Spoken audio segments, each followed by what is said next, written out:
todos, bienvenidos a Paredro, el podcast de libros, autores y demás actores del mundo literario. Mi nombre es Camilo Hoyos y el día de hoy les doy la bienvenida a un capítulo en el cual vamos a estar entendiendo la importancia de la aparición y publicación de una nueva edición de una novela.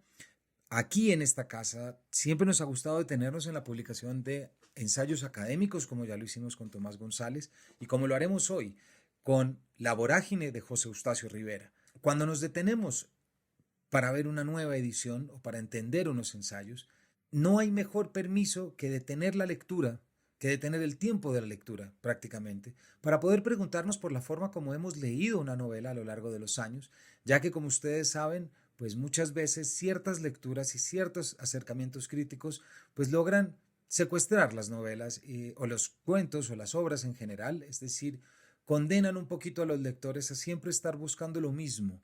Y no hay nada más satisfactorio que cuando nos encontramos con una edición que pretende sacudir eso un poco para mostrarnos aquellos lados, si se quiere, o aquellos procesos de los que nos hemos perdido o sencillamente de los que no hemos podido ponerles tanto atención porque no los hemos encontrado reunidos. La novela La Vorágine fue publicada hace ya casi 99 años, es decir, en 1924 por la editorial Cromos en Bogotá, y desde el momento de su publicación prácticamente se ha entendido o la lectura común que se le ha realizado ha estado más encaminada a entender la caracterización de la selva como ese espacio indomable que indudablemente lleva a la locura del civilizado, es decir, del colono. Ustedes pueden recordar cómo arranca la segunda parte de ese poema de la selva, que siempre lo hemos entendido como ese espacio infranqueable.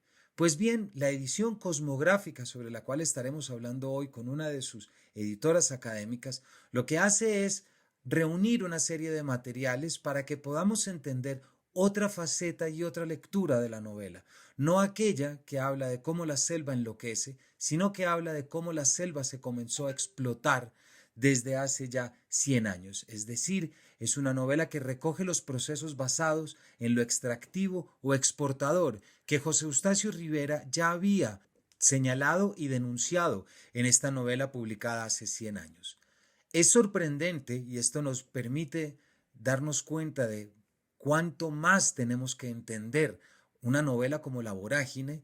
Es increíble darnos cuenta cómo esta novela nos habla al oído, incluso 100 años después de publicarse. Me refiero específicamente a dos cuestiones. La primera es la importancia de las comunidades indígenas, un tema acuciante y tremendamente actual, pero al mismo tiempo cuáles son los criterios y cuáles son los pensamientos para la explotación y la extracción de los recursos selváticos y de los recursos naturales. Leer La Vorágine en esta medida es hacer una lectura del territorio actual, porque siguen las mismas preocupaciones y nos hace pensar, como ya lo hemos dicho en otros episodios y como ya lo hemos pensado en otros contextos, de cómo la literatura se adelanta a las preocupaciones y cómo la literatura nos permite estar al tanto de lo que viene. Así que para el día de hoy estaremos hablando con una de las editoras académicas de esta novela, quien es Erna von der Wald.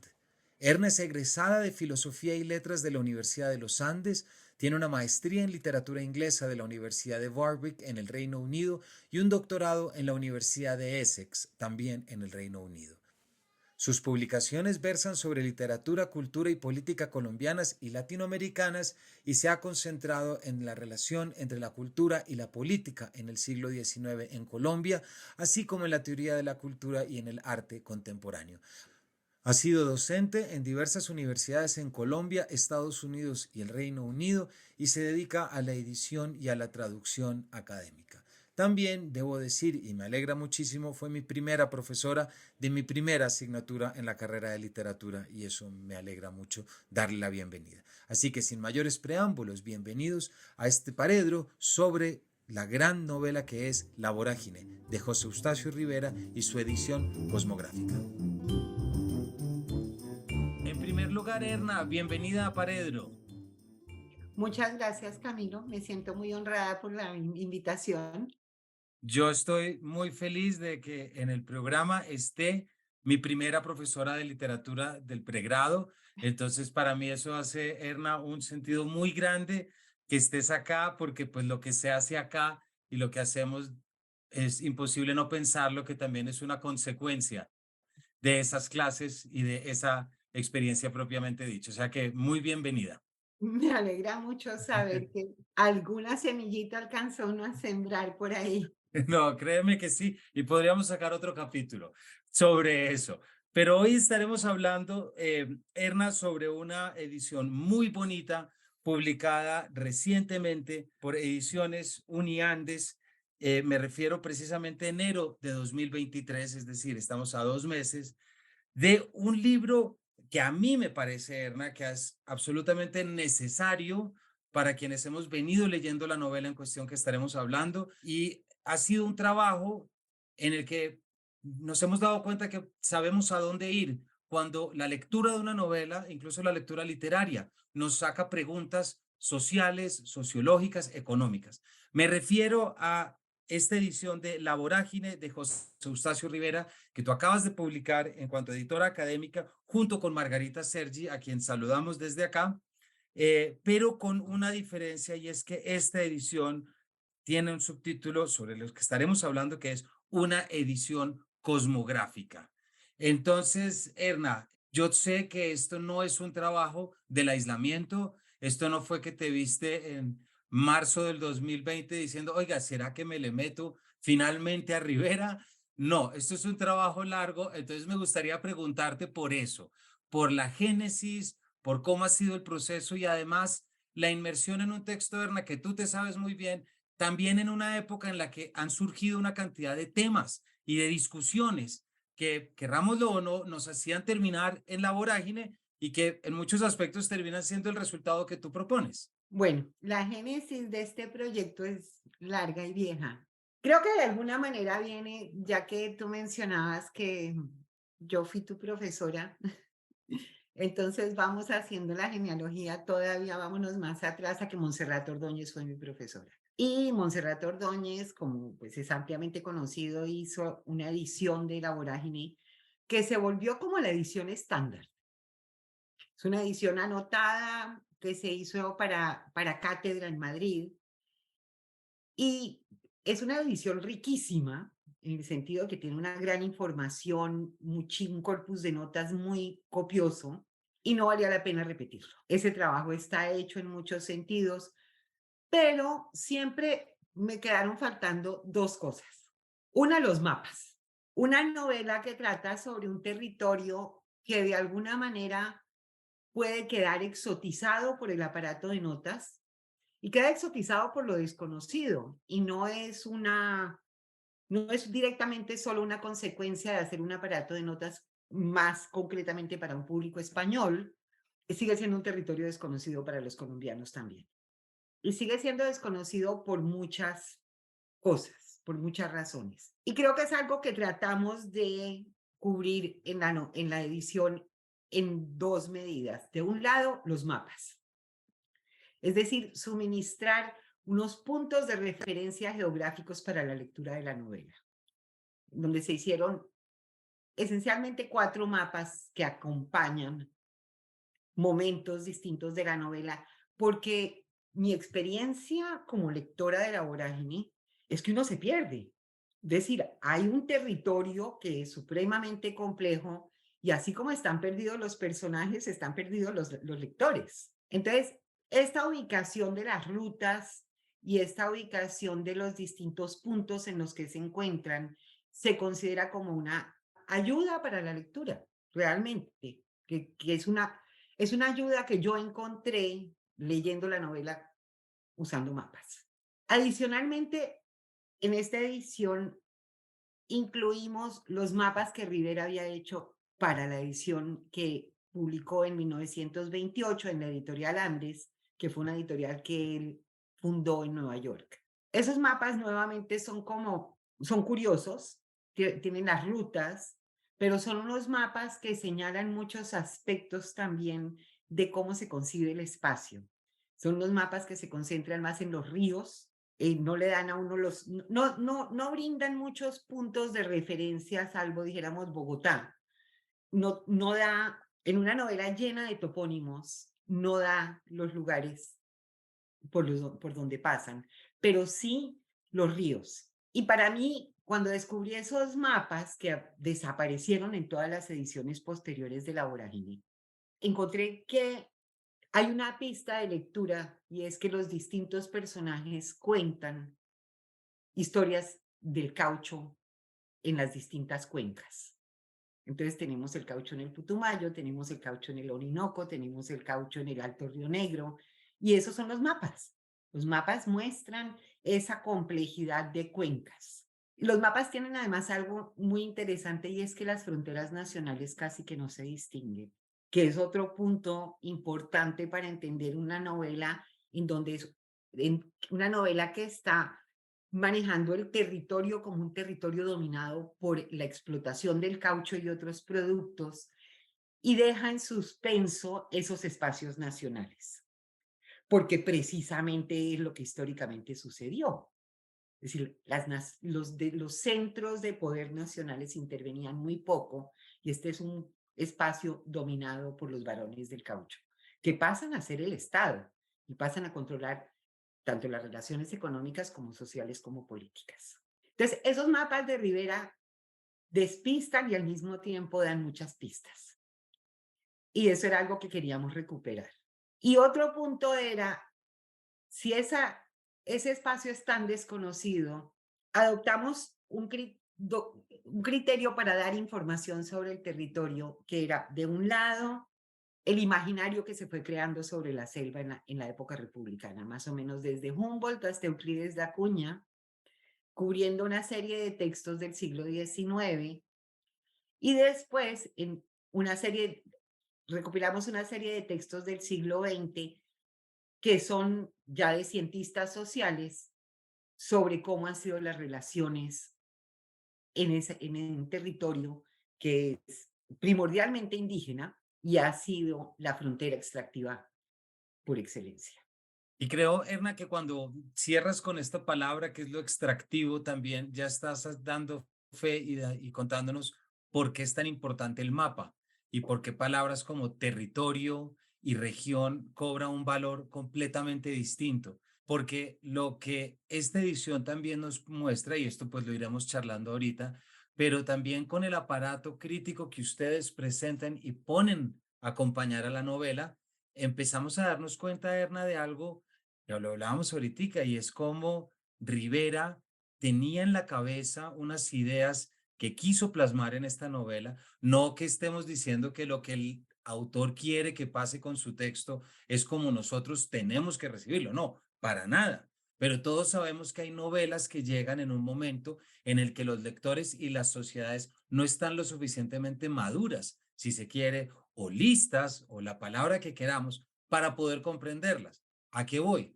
Esta edición y el aparato que ustedes nos proponen nos muestra cómo la denuncia que quería hacer Rivera iba más allá de la violencia, por un lado, que es la famosa primera frase con la que jugamos, pero no estaba solamente denunciando los arduos trabajos que implica vivir y sobrevivir a una selva, ¿cierto, Erna? Nos estaba abriendo los ojos sobre algo que hoy en día es definitivamente imposible no mirar.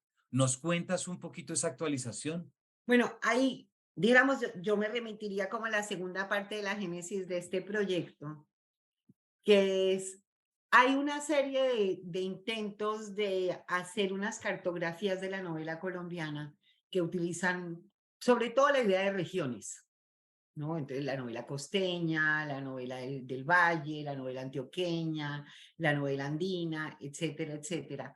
Y lo que yo empecé a pensar fue, no, lo que vincula las grandes novelas colombianas en realidad es que son novelas de la mercancía, son novelas de las transformaciones que se, que se realizan en un territorio para habilitarlo para unos procesos económicos de extracción de mercancías. Entonces, uno diría, bueno, María, ¿cómo así? No, es que hay una cosa de las tres grandes novelas colombianas que a mí me encanta y es que todas empiezan remitiendo a un pasado anterior de lo que va a ser relatado, que en últimas es la disolución de una ilusión. Era yo niño aún cuando me alejaron de la casa paterna, muchos años después frente al pelotón de fusilamiento, antes de que me enamorara de mujer alguna. Siempre hay un tiempo anterior de una idea de que se va a poder hacer algo o de que hubo una... Además, remiten, bueno, sobre todo Cien años de soledad y María remiten a una infancia feliz y a una inocencia perdida. Y la vorágine también, de alguna manera. Ese tiempo anterior siempre es la antesala de una inocencia perdida.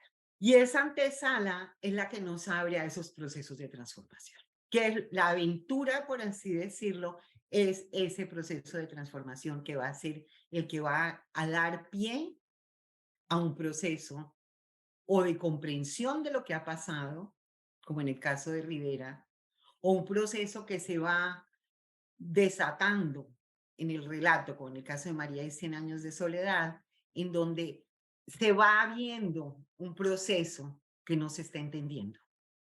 Las tres son interesantemente, de alguna manera, historias retrospectivas. Es decir, el desarrollo siempre se nos revela en algún punto que ha sido escrito ex post facto, cuando ya todo esto ha sucedido. Y yo creo que eso, yo lo llamaría de alguna manera una temporalidad novelesca de estos procesos, que se nos escapa muchas veces por estar tratando de buscarle otros pelos a ese gato. Cuando nos damos cuenta de lo que está pasando en términos de estos, pero unos procesos que alteran completamente las formas de sociabilidad, entonces empezamos a ver otras cosas. Erna, gracias. Y con lo que nos dices, quiero leer en voz alta lo que es el epígrafe a la introducción, una edición cosmográfica que además es una pieza muy rica de leer y que permite entender esto que la edición, la edición propone, ¿cierto? Que es que, y quiero explicárselo para que quede de manera clara con nuestros oyentes.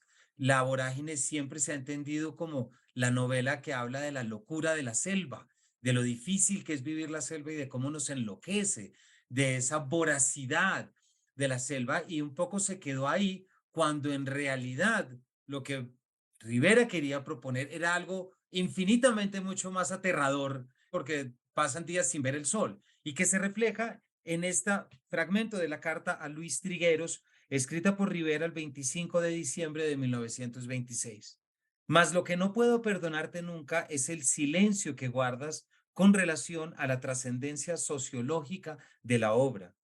Dios sabe que al componer mi libro no obedecía a otro móvil que el de buscar la redención de esos infelices que tienen a la selva por cárcel. Sin embargo, lejos de conseguirlo, les agravé la situación, pues solo he logrado hacer mitológicos sus padecimientos y novelescas las torturas que los aniquilan. La obra se vende, pero no se comprende. Nos cuentas de este fragmento, Erna, que creo que es valiosísimo para entrar a ver todo esto de lo que estamos hablando. Sí, bueno, como bien decías, eso está en el marco de una respuesta que le escribe, son dos cartas que le escribe Rivera. Es una polémica que tiene Rivera con Luis Triguero sobre la novela. Y Luis Triguero le hace una cantidad de reproches sobre los personajes, sobre el lenguaje, sobre todo. Y estas cartas a Trigueros son las que han generado un poquito como una manera de resumirlas es: José Eustacio Rivera es el mejor crítico de la vorágine. Y ahí hay que remitirse un poco a lo que dijo Max Grillo unos años después, que dice: no ha habido nadie en esta ciudad de letrados que sea capaz de decir una sola palabra digna de la vorágine. Ok. Y es ya esa sensación que se tenía a 2 años de publicada la novela, de que la novela se había convertido en una especie de novela de aventuras y que había sido imposible transmitir lo que Rivera se proponía, que era contar las historias de lo que estaba pasando con la explotación cauchera, como les decía, en las cuencas de 3 ríos, del Putumayo, del Orinoco y del Alto Río Negro.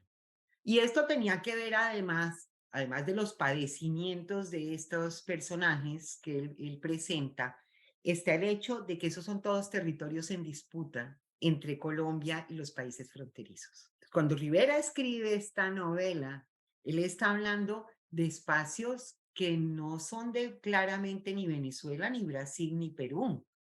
Son todos territorios que todavía son colombianos o que algunos acuerdos entre esos años están cediéndole a Venezuela y a Brasil. Ya lo de Perú se va a resolver con una guerra 20 años, 10 años después. Pero evidentemente él es alguien que viene con una enorme conciencia también de las fronteras nacionales y de que en estos procesos de explotación, todos los personajes que rinden testimonio de lo que está pasando en las distintas zonas caucheras son colombianos que han sido explotados en caucherías que son manejadas por extranjeros, es decir, por personas de esos países fronterizos que han tomado control de esos territorios. La cuestión nacional para Rivera tiene mucho que ver con la cuestión de fronteras. Él fue miembro de una comisión que se ocupó de mirar las fronteras con Venezuela. Y él venía ya desde muy joven, cuando él llega a Bogotá a estudiar Derecho, él forma parte de las protestas que se hacen en 1909 contra la firma del acuerdo que se hace con los Estados Unidos por la pérdida de Panamá. Entonces hay una gran conciencia de esa pérdida de territorio, que es interesante porque los colombianos como que no nos damos cuenta de que salvo México, ningún otro país ha perdido tanto territorio en el proceso histórico desde la independencia hasta mediados del siglo XX. Y nosotros seguimos. Y además aquí hay algo que la palabra la utilizaste ahoritica y es esa par de palabras que cada vez nos hemos habituado más a ellas, que es lo extractivo y lo exportador. Es decir, eh, mientras que todos empezamos a leer y en el momento se empezó a leer la novela con estas imágenes de lo natural, con esta soberbia de lo selvático y todo eso, en realidad lo que Rivera nos estaba diciendo es, ojo, que esto en este momento va a estar explotado, no solamente las relaciones con las comunidades indígenas, sobre las que también te voy a preguntar ahorita, porque hay, tal como ya me lo has contado, hay un reflejo muy importante en la relación que se establece con el indígena, pero también en la situación que estaba el país, propiamente dicho, por el empréstito con Estados Unidos. Bueno, te lo preguntaré ahorita, pero aparentemente lo que él estaba diciendo a través, y aquí fue un poquito su maldición, porque lo dijo a través de una estructura literaria y poética tan potente que la novela terminó teniendo una vida más allá de su propósito inicial. ¿Por qué lo fue, Erna? ¿En qué momento nos perdimos de esto? Y porque me atrevo a decir, aunque son cosas que uno no sabe, pero si hace 100 años hubiéramos conocido mejor el concepto de extractivo, pues estaríamos teniendo un futuro distinto. Claro, bueno, también es que ha cambiado mucho la conciencia, dijéramos, la conciencia del daño ambiental, que ya en Rivera está señalado, ya la vorágine señala eso. Hay un momento en donde Rivera hace varias cosas que son interesantes. La analogía entre las heridas que tiene el cauchero y las heridas del caucho. Es decir, como la explotación del árbol y la explotación de los hombres tienen esta analogía en las heridas que producen, tanto para extraer el caucho como las que les producen a ellos las torturas, los maltratos y demás. Entonces, es como una cadena de maltratos que se genera ahí, ¿no? Mm, pero ahí hay que ver la dominancia de un discurso porque está muy por encima, dijéramos, de estas consideraciones humanitarias, que es el de progreso y desarrollo. Progreso en esa época, desarrollo después, que ve el extractivismo como una cosa positiva, es decir, no hay sino que ver el lugar común de la riqueza del país por los recursos. La riqueza del país no estaría ni en lo que hace la gente, ni en lo que puede producir la gente, ni nada. No, la riqueza siempre está en el subsuelo, está en la biodiversidad, en los elementos explotables de donde se pueden extraer recursos. Ese es un lugar común que producen las nociones de progreso y desarrollo que la novela está poniendo en entredicho. Esa, dijéramos, cadena de equivalencias entre civilización, progreso, desarrollo, extracción de recursos, que son una capa ideológica muy fuerte y que evidentemente solo se ha comenzado a erosionar de una manera más significativa, es con una conciencia ambiental que las ha puesto en entredicho. Pero cuando él escribe la novela, Hay un cuestionamiento, ya empieza a darse un cuestionamiento del concepto de civilización, de Europa como civilización, porque Europa estaba pues apenas saliendo de una crisis civilizatoria muy notoria que va a ser la Primera Guerra Mundial. Entonces ya hay una mayor duda sobre la idea de dijéramos, el proyecto civilizatorio como se ha concebido a lo largo de sobre todo el siglo XIX. Pero nosotros, los lectores de hoy, somos lectores con una educación distinta con respecto a la selva, con respecto a los indígenas. Es decir, hay que pensar que en Colombia, en 1972, se comete la masacre de Planas. No, la masacre de Planas es anterior, perdón, la masacre de la Rubiera, es en el 71, en donde unos colonos matan a unos indígenas Cuiva, y cuando los llevan a juicio, porque sobreviven 2 niños que van a servir de testigos de la masacre que se comete en La Rubiera, que es una hacienda en la zona del Orinoco. Hoy en día en el Bichay es muy difícil de ubicar porque le cambiaron el nombre. Entonces es muy difícil ubicar dónde queda La Rubiera. Cuando llevan a juicio a los colonos dicen, si nosotros no sabíamos que matar indígenas fuera un crimen. Esto es en el 71. Ahí se organizaban cacerías de indios, las guajibadas y las cuiviadas, en el dossier, entre los artículos que incluye el dossier de esta edición, hay un artículo sobre guajibadas y cuiviadas, porque esto era una práctica consuetudinaria.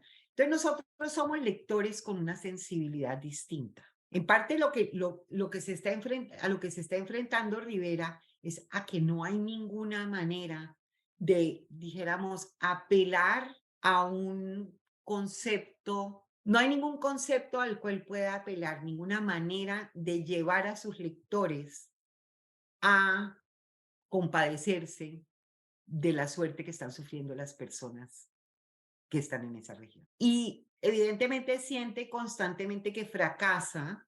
Él había escrito informes, él había hecho denuncias en el Congreso, en todas sus funciones, él escribe muchos documentos que de alguna manera la novela replica en los documentos y cartas que escribe Cova.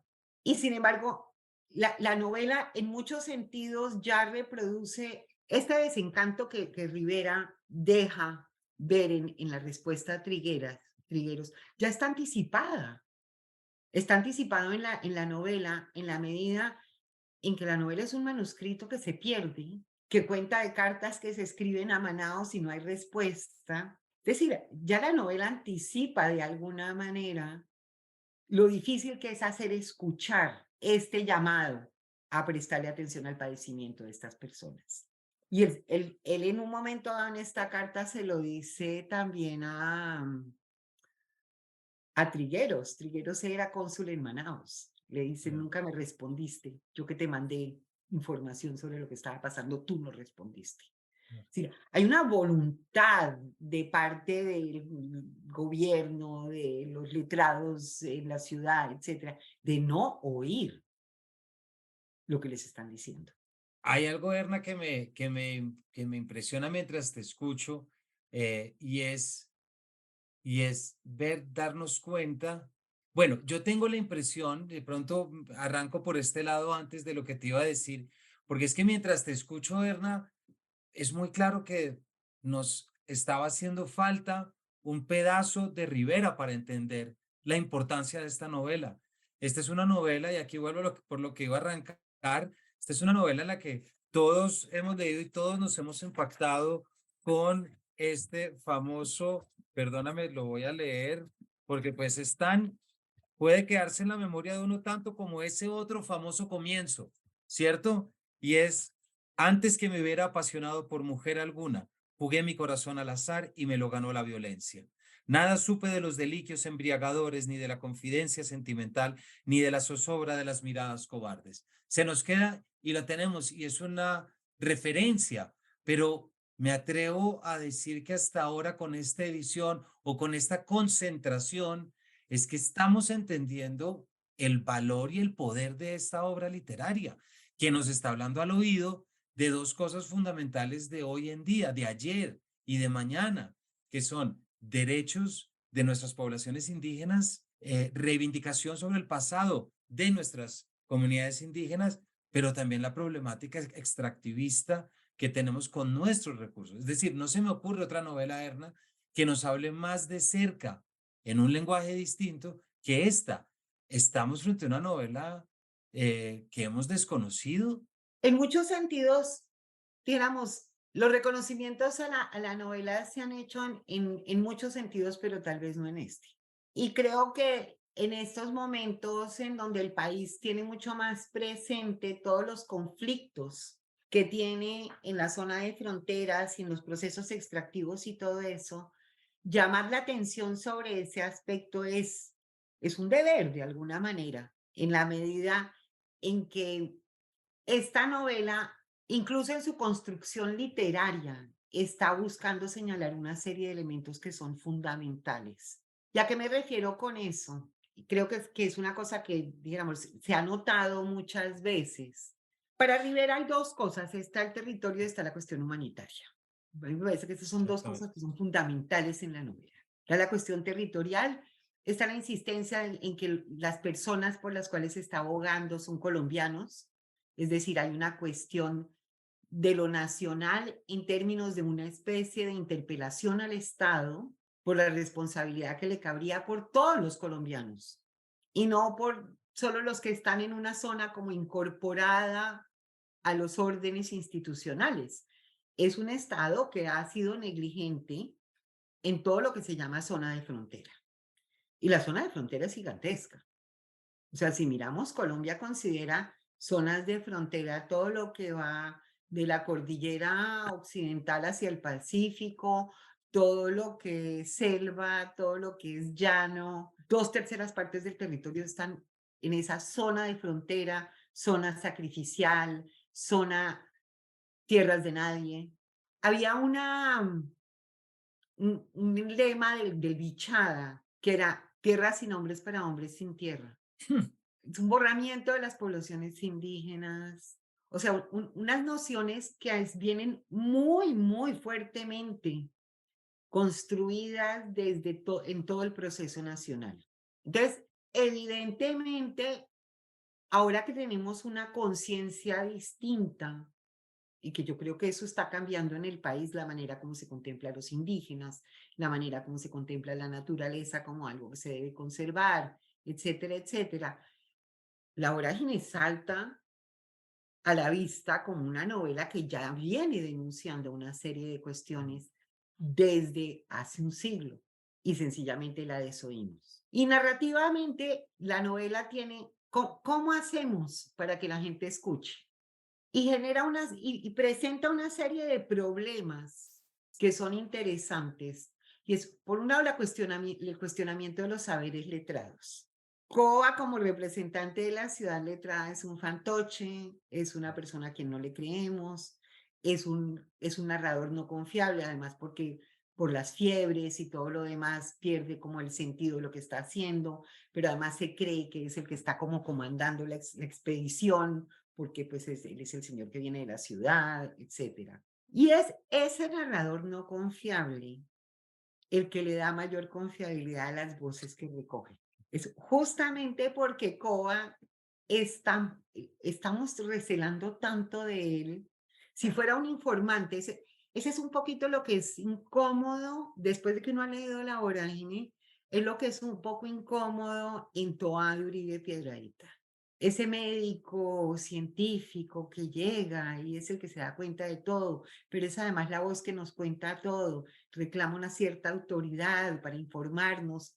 Después de haber leído La Vorágine, la voz del personaje en Toa es incómoda, porque ese recurso maravilloso de Rivera, de ponernos un personaje con el cual estamos tan incómodos, que sea el narrador principal, que nos hace simpatizar con todos los demás. Simpatizamos con Franco, simpatizamos con las mujeres, simpatizamos con don Clemente Silva, Mm. simpatizamos con todos los personajes que van entrando, nos resultan personas mucho más cercanas. Es decir, la ineficacia de Coa como mediador hace que lo que media los discursos de los otros, sí nos resulten cercanos. Claro. Es un artilugio literario absolutamente maravilloso, que además es un poquito triste que no tengamos más seguidores de Rivera en la literatura. Yo creo que va a cambiar que eso, Berna, después de esta edición, porque no, yo creo que sí, porque en verdad, mira, ahorita mientras te estaba escuchando, uno tiene múltiples y puede tener múltiples acercamientos a la vorágine, es decir, no que este tenga que ser el único, no, este es uno de los que se abre, pero lo que sí es verdad es que para todos los demás sí tienes textos y bibliografía que te acogen, es decir, ya está la edición Cátedra Negra, a la que tú haces referencia, que creo que todos la hemos leído ahí. También está el volumen de ensayos escogidos sobre la vorágine, también realizado por Montserrat, ¿cierto? En el que también están, y ahí encontramos muchas respuestas. Pero cuando uno se quiere acercar a la novela desde esta perspectiva sociológica, desde la perspectiva de las comunidades, porque los indígenas no están dentro de la novela, es decir, hay una presencia, pero no están como pueden estar en Tobao, como pueden estar en esta otra novela de Quiñones. No, no están, cosa que hace que sea todavía más potente su presencia. Entonces, cuando uno quiere buscar este componente, ¿verdad? Y más en esta época, por lo que ya estábamos hablando, yo siento que todo el dossier y el corpus que acompaña la edición de ustedes, mejor imposible, porque no nos está únicamente haciendo referencia a los componentes literarios y extraordinarios de la novela, pero no están únicamente los ensayos de cómo se entiende la naturaleza, por ejemplo, sino un ensayo de, por ejemplo, un artículo de Santiago Pérez Triana de 1897 en el que se habla de algunas observaciones relativas a la posibilidad del aprovechamiento comercial e industrial de la vasta región recorrida por nosotros. Es decir, una cosa es yo querer ver las figuras poéticas y otra cosa es entender que en esa visión de Rivera, él cuando me describe la selva, me la está describiendo también como almacén, también como eso que vienen a explotar. Entonces yo sí siento, y esta es una gran invitación a Caerna, que tu edición sí está dando luz y sí, y la tuya con Margarita está dando luz y está oxigenando, pues un aspecto que precisamente por la maestría de esta novela y por su componente literario, pues había logrado que después de tantos años siguiera un poquito limitada, si se quiere, o fácilmente indistinguible, cuando de repente la novela nos está hablando desde una cosa completamente distinta. Y entre estas, Erna, yo quería preguntarte, porque hay algo que sale en todo este gran texto, como decíamos, esta edición tiene una primera parte que está, acompañan textos de naturalistas, de misioneros y de empresarios. Por ejemplo, hay textos de Humboldt, de Agustín Codazzi, de Fray José de Calasanz Vela, de Santiago Pérez Triana, de Rafael Reyes, Uribe Uribe y Euclides de Acuña, pero también tiene otra parte de ese dossier y es aquel que tiene que ver con los textos que permiten analizar procesos históricos, por un lado, sociales y económicos, entre los que está José Eduardo Rueda Enciso, Augusto López, Carlos Gilberto Zárate y otros. Pero es que hay algo que a mí me impresionó, Erna, y sí quiero que nos cuentes, que es el endeude. Me refiero precisamente al artículo de Camilo Domínguez, el endeude en el proceso productivo de la Amazonía, porque creo que desde esos componentes que entran en evidencia dentro de la novela, es que nos empezamos a dar cuenta de lo que Rivera quería contar. Sí, yo estoy de acuerdo. O sea, parte de lo que de lo que ponemos en el dossier es, lo voy a poner primero en términos literarios. Lo que pasa con la vorágine es que es una novela llena de información que se nos pierde. Es tantísima la información que llega un momento en que no sabemos cómo, en dónde enfocar, porque está llena de destellos, de frasecitas cortas que nos remitirían a toda una historia, de detallitos como por ejemplo cuando Koba va a comprar el ganado del viejo Subieta en el hato al que va a visitar en medio de una borrachera y del despecho, y bueno, todas las cosas estúpidas que hace Koba, le dice, le dice Koba al viejo Subieta, tengo bolívares, tengo dólares, tengo libras. ¿Por qué? ¿Por qué un tipo que viene de Bogotá carga 3 monedas internacionales y no carga pesos? Y se pone uno a mirar en 1922, cuando se crea el Banco de la República, y empieza a haber toda una reforma monetaria, hay una crisis de circulante en el país y los negocios se están haciendo en cualquier moneda, no hay pesos. N- Increíble. No se ha creado todavía el estatuto que va a regir la emisión de moneda desde el banco emisor. Entonces, están negociando en lo que haya. Entonces, la novela está llena de registros históricos de ese tipo. Es una cosa impresionante, es inagotable. Entre otras, por eso también hacer un aparato de notas era casi imposible, porque cada vez que encontrábamos un detalle, salía una historia. Pero hay un punto que es fundamental y es dentro del relato del viejo Silva está inserta una conversación que él tiene con Balbino Jacome. Balbino Jacome es un tipo que Silva cree que está trabajando para Arana, pero Jacome le da a entender que no, que él no es un aliado de Arana, él es como un infiltrado que está viendo cómo funcionan todas las cosas. Y Jacome es el que explica el sistema del endeude. Y dice claramente cómo es, digamos, como toda la relación que se establece entre la Casa Arana y las personas que explota gira alrededor de una deuda. A los indígenas y a los colonos se les engancha, y en el momento en que se les engancha, se anotan en un libro de cuentas, y en ese libro de cuentas se pone lo que le deben ellos, los enganchados, a la casa Arana. Y esa deuda viene y que ellos tienen que pagar por los instrumentos de trabajo, más la comida, más todo lo que les dan, y lo tienen que pagar con extracción de caucho. La forma como está calculada la deuda es que nunca la pagan. Ahora, lo que es impresionante en la vorágine es que vamos viendo que esa cadena de la deuda crece. En otros personajes, en personajes como la Madonna Zoraida Airam, que es una compradora, es una comerciante que navega los ríos y compra caucho a cambio de productos importados que ella trae desde los otros ríos, de los ríos más grandes.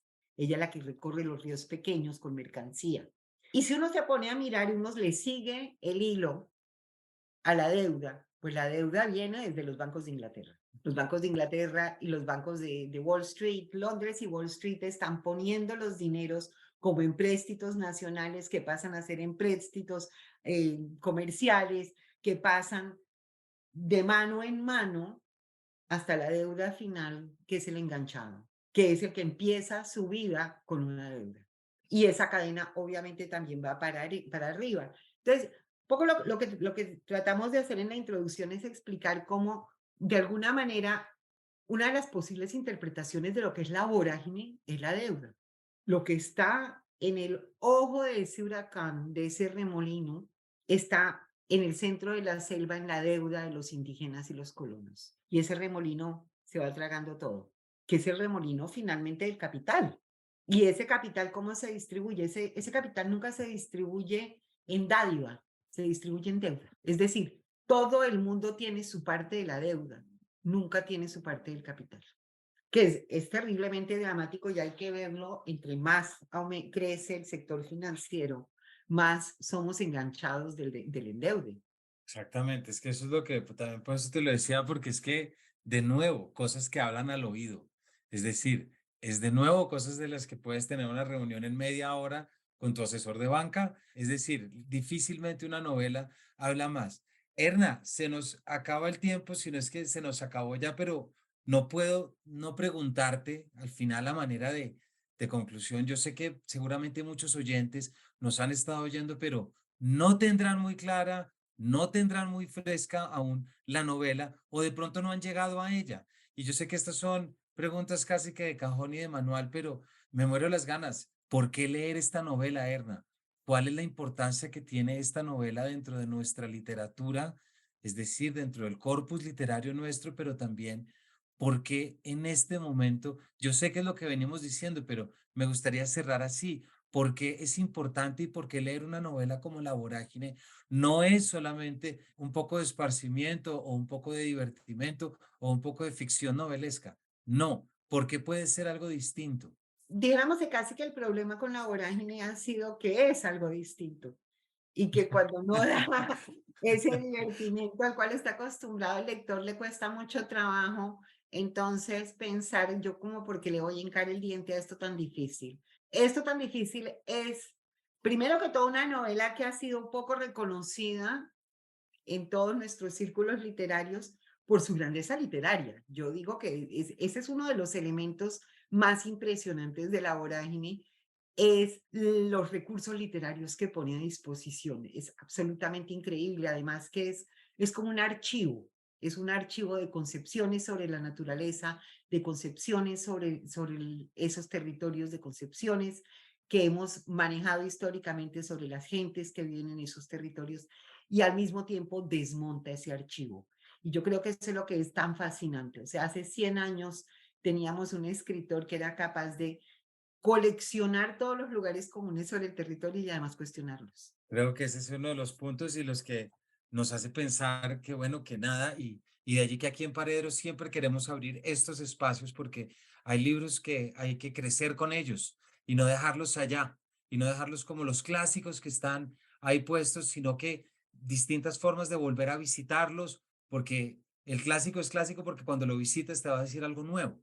Y yo creo que este es un ejemplo de ese.